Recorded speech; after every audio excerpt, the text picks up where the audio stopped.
Depois do terceiro dia, depois de não terem encontrado emprego nenhum, meu irmão e o seu amigo me falaram que estavam indo embora para a capital. Então lá estava eu, morando sozinho, numa casa gigantesca, potencialmente assombrada. Os barulhos aconteciam geralmente às 11 da noite. No começo, eu só ouvia algo arranhando as paredes. Eu pensei que poderia ser ratos. Depois de alguns dias, eu comecei a ouvir passos fortes no andar de cima. É como se alguém estivesse arrastando algo por aquele quarto estranho no andar de cima. Eu lembro de colocar a minha orelha contra a parede para ver se o barulho vinha mesmo da casa, e realmente vinha. Como eu tinha um aparelho de som, eu simplesmente aumentava o volume o suficiente para não ouvir os passos que vinham do segundo andar. Geralmente ficava acordado até não poder aguentar mais o sono. Isso por volta de 1 a 2 da manhã. Toda noite já era padrão. Depois de várias semanas vivendo assim, eu fui falar com um amigo, Diogo, de São Paulo, que também estava tentando fugir da cidade grande. Como ele estava procurando um lugar para ficar, eu ofereci um dos meus quartos. Diogo aceitou na hora. Tendo 5 quartos para escolher, ele pegou o que ficava no andar de baixo, perto da escada, na parte da frente da casa. Na manhã seguinte, Diogo me perguntou algo muito interessante. O que eu estava fazendo andando para lá e para cá, no andar de cima, na noite anterior? Eu falei que não tinha subido lá em cima na noite anterior. E ele não acreditou. E falou que eu fiquei andando no quarto, em cima do quarto dele. Mas eu falei que em cima do quarto dele não havia nada, só o forro. Depois de mostrar o andar de cima, eu finalmente consegui convencer ele. Agora ele tinha chegado na mesma conclusão que eu. Tinha um fantasma lá em cima. Então, do seu jeito estranho de tentar me confortar, eu acho, ele me contou uma experiência que uma outra hora eu conto. Diogo ficou na minha casa assombrada por 2 semanas. Então se mandou, me deixando sozinho para ser comido pelo que quer que fosse que rastejava no segundo andar.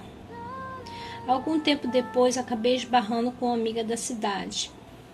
Ela me perguntou como eu estava e onde eu estava morando. Quando eu falei para ela, o seu comentário foi: "Oh, aquela casa é assombrada." Então ela me contou a história da casa. Ela falou que a família tinha se mudado para a casa algum tempo atrás. E um dos filhos do inquilino ocupou o quarto da frente no segundo andar. Ele começou a fazer sessão em espíritas, brincadeiras do copos e coisa do gênero ali. Muitas coisas ruins começaram a acontecer com a família. Depois de pouco tempo, eles acabaram se mudando. Ela falou que o estado que eles se encontravam emocionalmente era bem precário. Eram uma só sombra do que já tinham sido. Estavam cansados e deprimidos. Quando eu voltei para casa, eu não tinha certeza se tinham gostado de ter ouvido essas informações extras sobre a casa. Algumas noites depois, tinha tanto barulho no andar de cima, tanta bagunça, que parecia que o que quer que fosse que estava fazendo aquela zona toda ia descer a escada. Eu estava tão assustado que já estava fazendo planos de pôr qual janela pular e qual roupas levar. Nem um aparelho de som conseguia mascarar o barulho mais. No entanto, nada se materializou naquela noite. Se eu colocar tudo o que aconteceu comigo enquanto estava lá, ia pegar muito espaço. No entanto, teve uma noite que eu nunca vou esquecer. A única tomada do telefone que tinha na casa estava na sala de estar, que ficava embaixo daquele quarto. Naquela noite eu estava esperando o telefonema de alguns amigos que estavam para chegar. Eu esperei o dia inteiro pela ligação. À noite depois das 11 horas, os barulhos começaram eventualmente. Eu tinha me acomodado na cama para sobreviver à noite, como sempre, quando o telefone começou a tocar. O som do telefone me assustou, para não dizer coisa pior. O som dele era quase inaudível devido ao barulho do quarto em cima da sala. Eu me levantei e fui para o corredor escuro e acendi a luz. Quando cheguei na sala de estar, onde eu sempre deixava a luz acesa à noite, atendi o telefone. Realmente eram os meus amigos ligando. Eu tentei parecer calmo, mas o tempo inteiro, enquanto eu estava no telefone, eu podia ouvir os passos no quarto acima de mim. A todo segundo eu esperava ver algo correndo na escadaria abaixo, mas nada aconteceu. Até o meu amigo no telefone percebeu que tinha algo errado.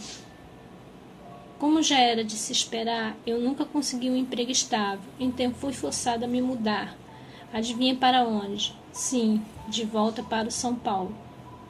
Eu coloquei toda a minha mobília em um dos quartos da frente, com a permissão do dono da casa, e me mandei de lá. Depois de vários meses, quando fui voltar para pegar minhas coisas, eu perguntei ao atual inquilino se ele estava gostando da casa. E ele é um antigo policial da PM. Ele me falou que estava gostando da casa. Demorou um pouco para ele pegar confiança e desabafar. Ele eventualmente me contou que numa noite ele ouviu um barulho no andar de cima e viu que evidentemente alguém tinha entrado na casa. No quarto da frente, estava praticamente destruindo ele. Embora alguém escalar uma parede lisa e entrar pela janela do segundo andar da casa, no quarto da frente, fosse quase impossível. Ele me contou que pegou a lanterna, a arma carregada e subiu para ver quem era. Assim que ele abriu a porta, o barulho parou.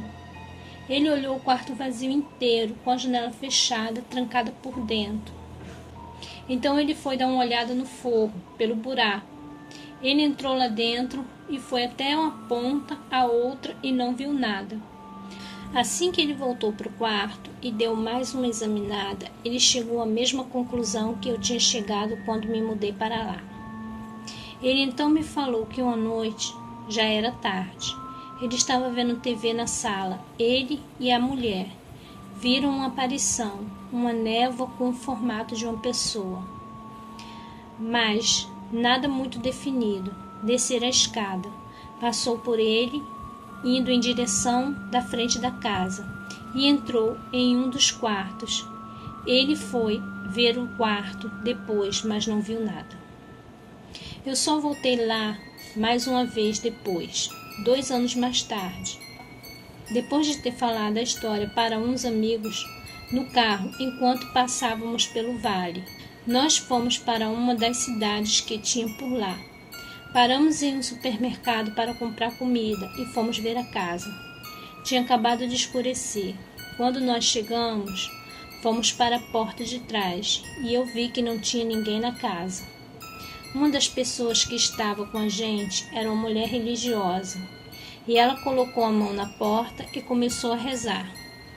Todos nós ouvimos quando os pratos, panela e a mesa da cozinha começou a vibrar e chacoalhar. Depois foram as janelas e as portas que começaram a tremer junto com o resto que já estava tremendo. Nós voltamos correndo para o carro.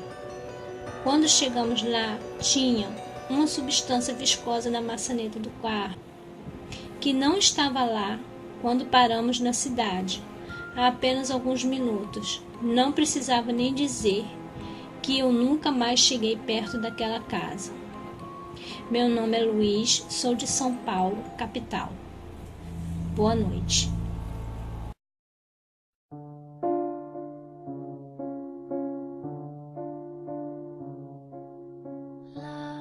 Oi gente, meu nome é Tassiana, sou do canal Tenha Medo e vim aqui pedir para vocês não se esquecerem de deixar o like, não se esquecerem de se inscrever e também não se esquecerem de ativar o sininho. Ajude o canal a crescer compartilhando com seus amigos os contos e os relatos. Abraços a todos e boa insônia.